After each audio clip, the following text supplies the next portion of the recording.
Hello, everyone. Welcome back. I'm Alan Herrera, and I oversee editorial operations for the Association of Foreign Press Correspondents in the United States. It's super fun for me. I love it. And one of the things that I get to do that I really enjoy is interview people for our Foreign Correspondents Talk series. This is the 2025 edition. The 2024 edition was fabulous. And the people who I have met this year are just, it's a menagerie of very talented and fascinating journalists.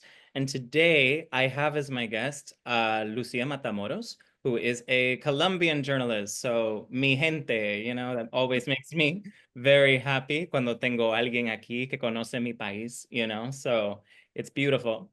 And Lucía is currently she is a journalist, of course. She used to work for N24, and she's also a public relations expert. She currently works for La Alianza, and I will let her go into more detail herself, but I know that she will share very fascinating insights for all of you listening today. Hola, Lucía. It's so wonderful to have you here with me, and this conversation will be fun, so thank you.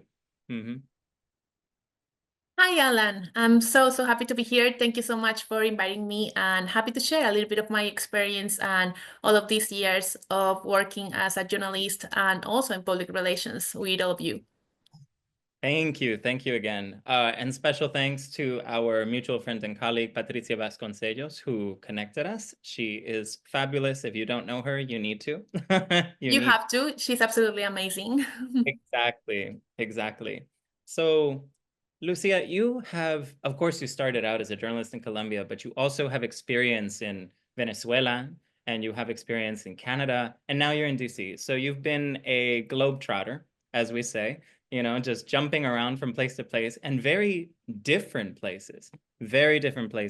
And as foreign correspondents, they need to know how to navigate different political situations, different environments, and you yourself are very experienced in doing that. So could you tell me a bit more about how all this happened and how you became a journalist? Absolutely. So, Alan, my dad was in the military. So since I was a kid, I felt I was part of a story that I wanted to tell. And I was obsessed with like telling stories about people, just like playing to interview others about like their stories or what they have to say.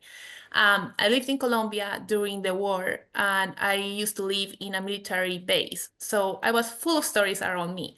And that was completely normal for me. I felt as though that living in a place where it was normal to have shootings around or explosives or like just being like around soldiers, that was completely normal for everybody and that all kids used to live like that. But when I grew up, I noticed that I was living kind of like in that movie, La Vida es Bella. I don't know if you watched it. Yes, great movie. Exactly. So it was kind of like a game for me. And I was always really related with the politics environment in my country, in Colombia, which was very complicated in a conflict that started in the 60s. And that it lasted like for so long until like we had the peace process. It's still like a very complex situation. But especially during the 2000s, it was just like very complex. And it was that time when I knew that I had a passion for journalism. I used to write everything that was happening every day. I had like a diary, and I found in the writing kind of like my safe place, just to express all the emotions that I, as a very emotional kid, had. So that helped me a lot. And I found that that could be also like a job. So I started working in journalism in 2009. I had an opportunity in a radio station in Colombia, and that's when I completely fell in love with the media. And my life took me, as you said, after that, like in my career, that was in 2017 to Venezuela. Prior to that, I was covering presidency in Colombia. I covered all the peace process with Juan Manuel Santos. And then I moved to Venezuela, where the crisis was really bad back then as well, like still is. But then we saw like all the situation with Juan Guaido in 2019. And that's when I had to leave the country because the situation got like a little bit like too complicated for me to be there. So then I moved to Canada, and as you said, it was a complete different place, completely different. Canada is like what happens in Canada. Like everything is just like really good, normal, like peaceful. For Latino to be in Canada is like, this is paradise, what's happening here. But then I focused on culture when I was in Canada. So I kind of like explored different areas of journalism. It was like a very adventurous in Colombia and in Venezuela. There was always something happening. And one of my dreams was to live in DC because it was the center of the news. So I felt as though that my experience could do a lot, telling stories in DC and just covering all the political issues that happened there. And then I decided to move to DC as well. And I started working in NTN 24, as you said, that's a Hispanic, a Colombian broadcast. And then kind of like reshape a little bit my career, becoming into also an expert in public relations and now working in La Alianza. That's kind of like a summary of all my experience.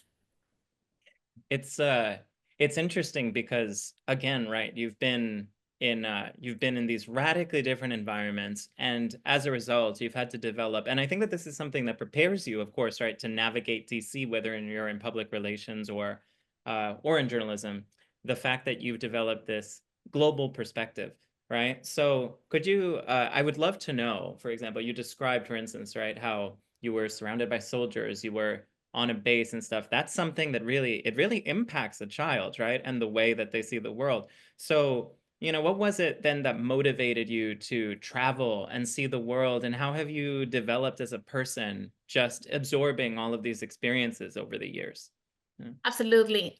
So I noticed that there's different perspectives. You can have a perspective of a story being here in a chair, like in the safety of your place, but a person that is in the middle of the danger, in a danger zone, has a complete different perspective of the story. So I noticed that there's stories that needed to be told, like from those voices, and not only from the comfortable place in your house. So that kind of like reshape also like a little bit like the way I see the world. And also as a kid, I was never in only one place. I used to move every 2 years, every 3 years. So that became kind of part of me as well. That just to be static in only one place sometimes is kind of difficult for me. I want to see like what's next, or where should I move now? Because it's the way I grew up. Like I studied in like around 10 or 12 schools when I was a kid. I was always moving. I have friends in different cities, but also like be living in like a very big cities and living and had experience to live in like small towns where the environment was more dangerous and like more complicated, even politically. Like also like as a kid, I noticed that people were different. People were different in Medellin, that is a big city, more stable than, for example, in Apartado, that is a very small city, also like in a region in Colombia that is being like very, very hit by the war and by political, like, yeah, the political war and the guerrilla in Colombia. So I noticed also the way that people were living in one side than other side was completely different. Like in Apartado, we sometimes had to leave school, be like hiding in a truck, like they couldn't see you because it was dangerous. So as a kid, that was kind of like a game at the moment, but as an adult, when you understand that your life was in danger, it was in danger, that completely changes all the perspective as well. And then it was normal just to know or to find out that someone was being killed or that someone was dead, but also like, that there's a mother, there's a sister, there's a child from that person that was killed, and they have a story. So I started identify that like in different scenarios and how political, like the political environment in each place impacts those stories and the way that each person lives. So that kind of like that's what like motivated me to start also like moving from one place to another. And especially when I moved to Venezuela, that was like a very, very intense experience for me, just to find out how such a beautiful country and how a country that we admired for so long. And in Colombia, like people used to move to Venezuela before because there were more opportunities, and find out how the country was when I was there in 2017 was kind of like impacting for me. And just like one thing that I focused while I was there, I covered like many stories of women giving birth, but as a single mothers, and like the stories were just completely heartbreaking. And also like it was for me, it was interesting just to see the reality of each person and in each city and in each space, completely like that we are Latin America, but our reality is completely different depending on the place you live. That's fascinating, and it's also very it's relatable for me again, right? As fellow Latin American. For the people who are watching and listening to us today who haven't seen prior episodes, I've mentioned that I myself am of part Dominican and part Colombian in extraction, and there's some French and other stuff there, but we're all a mix of stuff, aren't we? And yeah, but I have experienced, right, like what you're describing, just a different security situation, right? Where security isn't necessarily guaranteed. And right, yeah, like it isn't necessarily guaranteed. And I suppose I certainly do have opinions on this, but I'm sure that you do. Like, what is it that people, as somebody who has been on the ground, you've seen some of society's worst moments and some of its best moments, right? But when you're in a place where security just isn't as stable, let's say, as a place like Canada, like you mentioned, right, where it was like paradise as a Latin American, right? Or even here still, despite we are currently in a very politically turbulent situation in the US, which I guess for us is like, well, like not something that we necessarily haven't seen before. But what is it that you feel that Western countries, given that you have experience working in them and in the global South, what is it that they take perhaps for granted about where they live and about security and what it means to have to, let's say, struggle to get information or get resources? Could you share some insight into that? Because I love knowing that you've seen this since you were a child, and as a kid you normalize a lot of this stuff, but now you have perspective as an adult. Like when you're in a zone in crisis and when that's your reality, it is incredible just to see how people find opportunities and how you live like your normal life. Like for example, in Venezuela, for me, it was shocking to see the amount of cultural like events that they had, even in the middle of like the crisis. And I think Latinos, we've had like so many issues during the years that we learn to like laugh about what's happening. So we laugh about ourselves, like instead laugh to not cry. like you need to do it. You need to find something. You need to find hope, even if it's laughing about yourself and your situation. So I found that, especially like in the two most risky zones where I've been, one is Venezuela and the other one is Urabá, that is like an area in Colombia, again, that is really dangerous, or that used to be really dangerous and hit by the violence. In both scenarios, I noticed like people, like first of all, they really like, they love to hear the radio. So they have one journalist that they trust. They connect with that person. That person is the one that knows the reality and that they like to listen just to be more familiar and to understand what's happening. Especially like in Urabá, there was one journalist that everybody was connected at noon to listen to, because that was the person that was going to say what's happening in the region and what to expect. Second is that sometimes like the community gets organized also just to create their own communication like channel and activities that can help them as well, like social activities.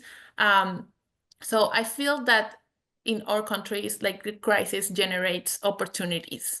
And that's one of the reasons that I feel as though that sometimes when we're in the middle of the crisis, or when there's like an environment that is very, very like complicated, we get activated. We don't stay just like waiting to see what's gonna happen. We want to write about it. We want to take action.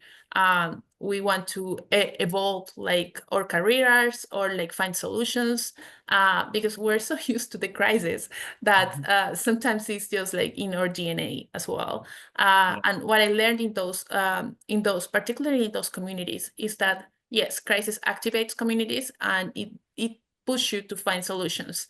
Like you never just stay quiet and sitting to see what's gonna happen. You like have your own reality, but especially like in the cultural side of things that I'm telling you, that was a huge surprise for me, is that there was like in Venezuela, there was always like a show during the weekends that you could go. There was always like a small concert from a local like group. There was something happening to give you hope and to like give you like kind of like a different space where you could just forget for a little bit what was happening, or even a stand-up comedy about it, but you were going to laugh about what's happening. So that was interesting. Also just like to find the desire of people to just like have more opportunities, but also like to find it themselves, even like if that means just to migrate. In so many cases, like it means that you need to go somewhere else, unfortunately. But it's just like that desire of just growing, improve, and just find new options that I feel the crisis not like turns you off. That's my sense. That in relation to Canada and like here in the United States, that is an environment more stable. Sometimes I feel like in Canada, like for a person or for a family, if there's a crisis or something happens, like sometimes it hits you more because you're not used to it. You're not used to the crisis. You're not used to deal with like a difficult environment. You don't need you're not used to deal with like violence. You're not used to deal with like so many things that our realities and our countries needs to deal like every single day. So that changes a little bit. It's just two different worlds, two different like brains, and just like for a Canadian, it will be completely unacceptable many things that happen in our countries, and that sometimes we think are normal and they are not. So I think that's like the main difference. And I think the United States, like as an stable country for years as well, it happens kind of the same, that if there's like a change in government that hits, but how are you going to assume that, and what are you going to do, and how you're not going to go into depression, or you're not going to like, because it is a lot, but the way we process things sometimes is different depending on the way you grew up.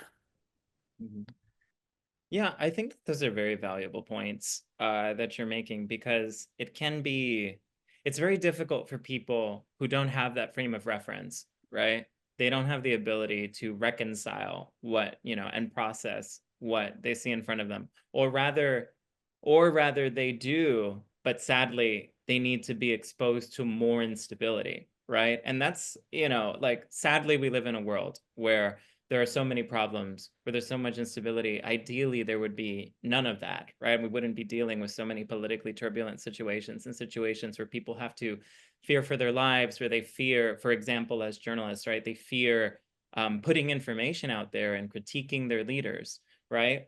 And I mean, you're someone who, again, right, like, and I can certainly relate to this, but Latin America, right, has had a history, and of course, there's been Western involvement and Russian involvement and all these things over the years in Latin America, which have contributed to a security situation that has just deteriorated over the years.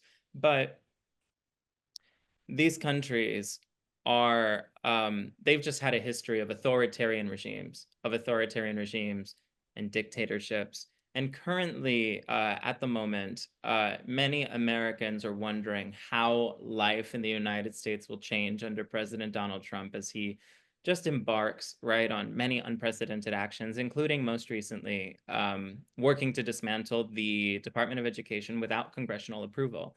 And I understand that you have had experience covering education policy, for example, right? So how do you feel knowing, right, having lived through situations like in Colombia, like in Venezuela, again, Venezuela, right, like under Maduro, right? It's like, what would, what is it, how would you say that like people can cope, and what are the things that they can do, right, to move forward? Because that's the thing, right? You knew in Colombia well, sigo pa'lante. I have to keep moving forward, right? That's like the only option. Could you share some of your insights into that? Yeah, absolutely. I think one of the things is that before, like, when there's a change, where especially in a government is changing, like there's so many questions, and also like that gives place to a lot of like uncertainty, like stress, what's gonna happen, also like a lot of fake news around. So I think like living in the world that we're living now, with all the access of information that we have now as well, the number one suggestion for me is also like to be aware of what kind of news you're consuming, and also like always fact check everything, because like information can make you more stressed as well if it's not like fact checked and if it's not trustworthy. We also like to be able to live and to understand how, for example, Venezuela, with the type of government that Venezuela has, and the consequences that that has had for community. I think there's some things that we know for like communities are out of control, and I think like there's not that much that we can do at some point. Like for now that I'm completely involved in education policy, that's kind of like my main responsibility right now. One thing I do is just kind of like understand what is happening, how it's happening, the legislative changes that are happening, and also translate it into something digestible that people can understand. And what we saw yesterday about the Department of Education was something that we've never seen before. So, but until that point, we have more questions than answers. And I think that's what's happening with so many things that we've seen with the government of President Trump, that we have like many questions, but we don't have the answers yet. So I think like communities, and especially like families in America, just the only thing we can do right now as a journalist is to report what's happening and the decisions that are being taken, but also as a community just to keep like a close eye on what the government is doing, even though we know right now it's a little bit hard just to keep up with everything that's happening every single day. But also like, in my opinion, is a little bit too early as well, because there's so many like questions and we don't know specifically what's going to happen. But communities and families, like especially like what people do in a country like Venezuela is you continue your life, you continue your plan, and you can just try to manage whatever is in your control. And we don't know what's going to be for good or for bad. So I think like right now it's just a matter of be patient, and also for journalists to be able to report on all of the things that are happening, and just to keep true to their work, as well as families to be updated and to know what's happening. Yeah, all of that is very valuable. And I think that many people, thank you for sharing that, because I do feel that many people, journalists or not, they need to hear that, especially when we live in, and you alluded to this, right? We live in a very active, but what can be a very toxic information environment, right? And when people get overloaded by news, they start to tune it out, right? They start to tune it out. It starts to drive them crazy. They don't want to deal with it. It can be scary. And then it's very important as journalists, as communicators. Ultimately, we are communicators. That is our bread and butter. That's what we do. We have to, and I like the word that you used earlier, we have to find a way to communicate the events that are happening, whatever they are, right, in a digestible fashion, right, in a way that meets people where they are, where we're honest, we stick to the facts, right, but we give them what they need. Now, as I speak just like you do, right? We both speak English and Spanish, right? So like I'm well versed, of course, right, in knowing, all right, I have two languages going on in my head at the same time. All the time. And then you know how like when you have to bounce between two languages, and for anybody who's listening who doesn't speak another language, I think that they'll find this, fascinating. But oftentimes I'm speaking perfect English, with you right now. However, you'll be responding to me in English, but my brain will be translating everything in Spanish, and I'll know exactly what you just said, but then I'll respond in English. And the reason why I mention that is because you have to somehow balance both in order to be able to, as journalists, we often write. That's like our main thing, right? Writing. We have to figure out how to communicate effectively in two very radically different languages. So how did you improve, like as a writer, for example, or as a communicator, especially jumping from a place like Colombia to Canada, right? Or the US? Like, what has that been like for you? Well, you speak both languages, so you know that it's completely different, especially the way you write in Spanish. It's a little bit more extensive, like your ideas always have like sometimes more details, and in English you need to be more straightforward a little bit. So And it's it's a poetic language. It's a very poetic language. absolutely, absolutely. I know you describe something we're in English, it's like, oh, okay, XYZ. Meanwhile, we sound like we're writing a poem to somebody. Exactly. Yeah, we have so many words. So it's just like it is completely different. So you know what, like for me, the main challenge was that like to summarize. Like you need to be direct because I wanted to kind of like put everything more beautiful, but I was saying like more things that I should have. So that's a challenge for people that come from Spanish to English, I'm gonna definitely. raise my hand Yeah. because Yeah. We you need just to be more direct. Yes. I think it's very important to read in English. Like just to start reading books in English is like number one, like thing that everybody should do because you start understanding how short sentences work in English and that's fine. In Spanish, that could be a little bit rude or like too dry. yes, But in yes. English, it's not. And also, like I took many English courses as well because I felt as though at some point that was one of my weaknesses. So what I felt it was my strength in Spanish, it was my weakness in English. So I needed to improve my writing in English. So I took some English courses in Canada. I did a writing English course in Ottawa. And also like I did a business English course. And both of them were focused on like essays, articles, just like fully like writing English. And for me, it helped me a lot because like I think we are also like in a career that practice is the number one priority. Like, so you need to work, you need to practice, you need to write, you need to make mistakes.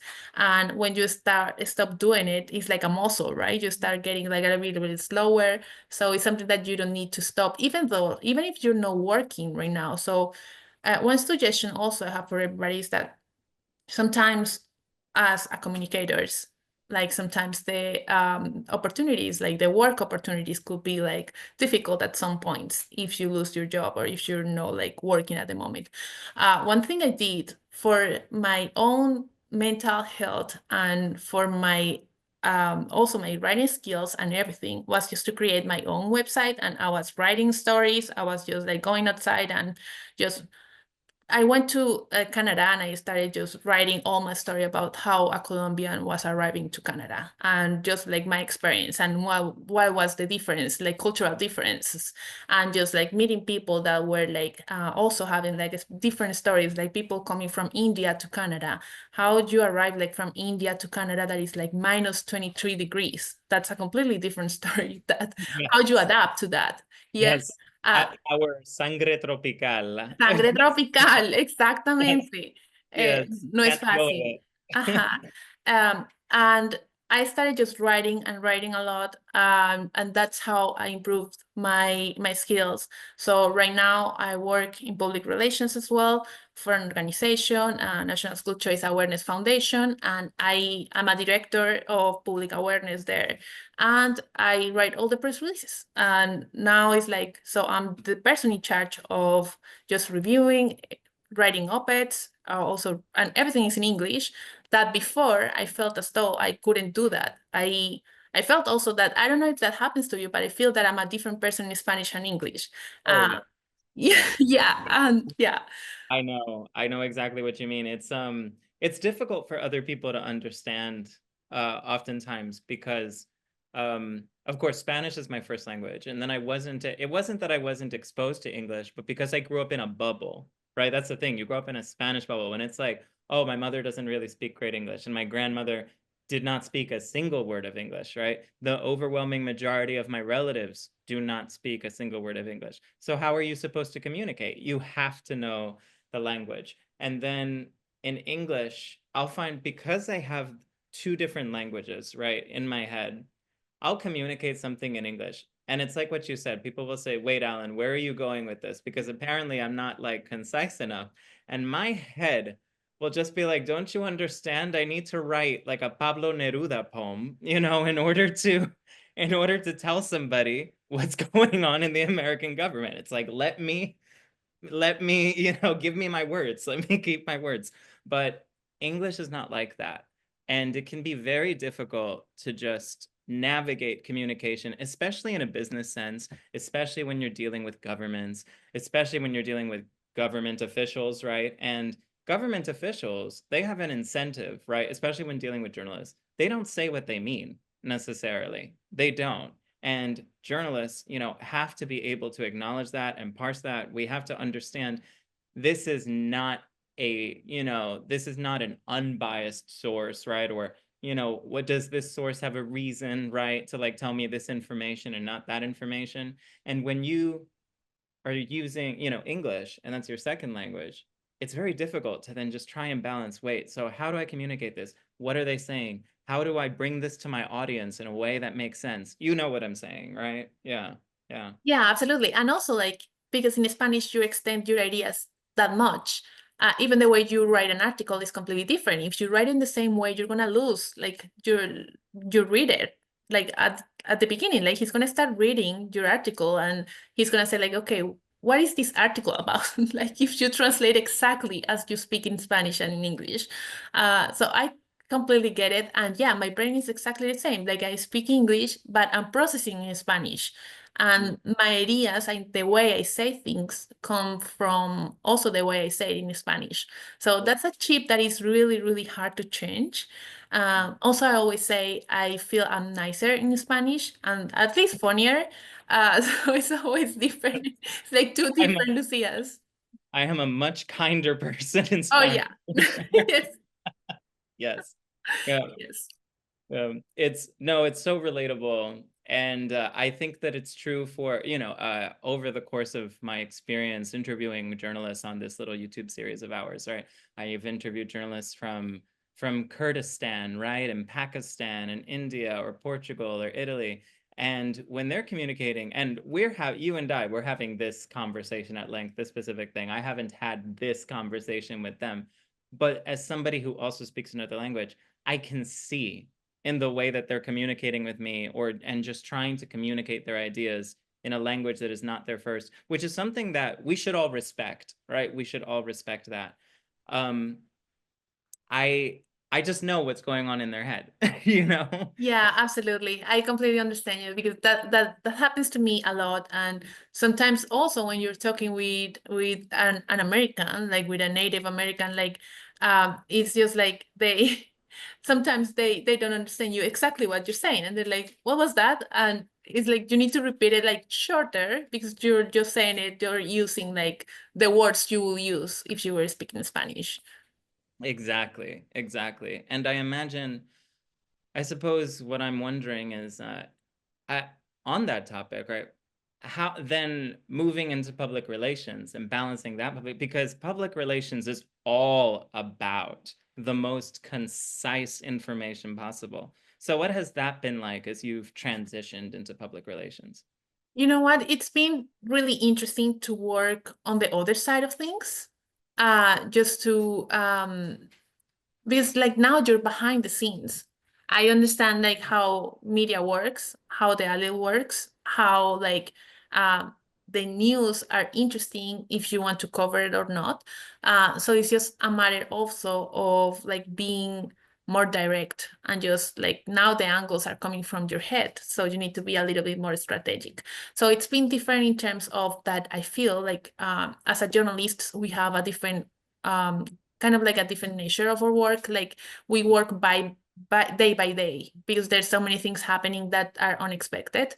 But in public relations, you need to plan a little bit more. So you have a plan, you have a strategy, and also, yeah, to change the language because now, like you need to create the angle, but you're direct, be concise, and also to have the critical thinking to understand where is the news and if the information you're providing is important or not.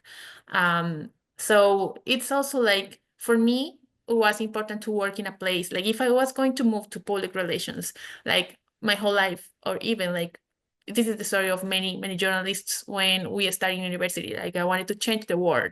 I wanted to just like find the truth of everything. I wanted just to like save the world and just like And now we're both tired, you know? exactly. Yeah. And now, is it that possible? Is it possible? I don't know. Yeah. But I wanted to have an impact. And for me, it was important to work in a place where I can have an impact with my work and be true to myself. Because like I didn't want to like be doing something in what I don't believe. So just to match all of that, I found that yes, you need to be concise. You need to believe in what you're doing, and you need to find a way to mix your passion for journalism into your new world that is public relations, because it's very linked. Like it's just like everything is condensed and we are under the same umbrella, and you still do a lot of reporting. You still do like a lot of like analyzing like condensed information and writing a blog or writing an article for your organization. And also like with press releases, yes, you need to be like direct. You need to learn a new language because now you're the news. You're not finding the news, now you're the source. So also like, how do I condense all this information that I have into something that is like real, that I'm not like saying anything that is not truth. I'm not changing anything or like taking advantage of a specific information, just to offer the journalist like a trustworthy source that we're not like inflating the news or like saying something that is not real. So that for me was kind of like the challenge. But yes, the language and the way you write changes completely. It's a different skill that you need to start like also develop. But it's been like an amazing experience just working behind the scenes and just now understanding both sides. I think that's a very valuable point for what is particularly for anybody who, again, only speaks one language, anybody who happens to be monolingual. They can now learn. It's a very valuable insight, right? About, oh, okay, this is what people experience when they're trying to communicate, actively communicate in a different language. But it also shows how committed journalists are and how they must be in order to succeed in their field. If you genuinely care about freedom of the press, freedom of information, internet freedom, so many, interconnected issues, different matters, then it really goes to show you how resilient and how strong the foreign correspondent community is. And that's the best part of this series for me, and just having fun listening to people share their experiences. Lucia, this has been so wonderful. If you have a final thought or anything, please share, but I'm really grateful that you've been here with me today. No, Alan, thank you so much for having me. This was like really fun, interesting, and I'm happy to connect with another half Colombian. So it's been amazing, amazing time. Thank you again. Muchas gracias. Have a good day, Lucia. Gracias a ti. Chao.